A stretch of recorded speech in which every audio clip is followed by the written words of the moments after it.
Selamat pagi anak semuanya.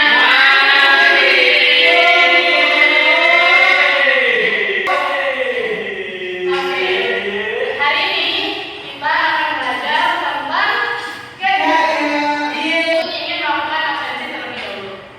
Siapa ini yang akan masuk? Agus yang masuk ibu. Tentunya ibu akan meminta tolong ke Aziz untuk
Jenis permukaan benda seperti apa yang bendanya itu lunturnya lebih cepat? Tadi kan ada yang lurus atau yang bergelombang? Lurus.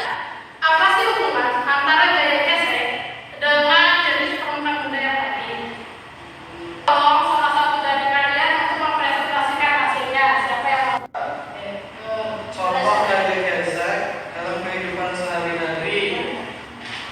Saat kita ibu naik sepeda terus kita mengerem pakai sandal. Oke, betul sekali, kita sudah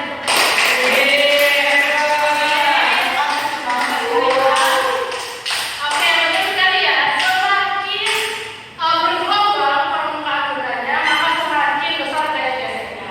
Begitu sebaliknya, semakin licin atau semakin lurus, itu gaya geseknya semakin kecil. Nah, contohnya tadi sudah disebutkan. Contoh lainnya ada roda ban mobil, ada giginya. Nah, kira-kira kenapa itu ban mobilnya bergigi? Supaya tidak licin.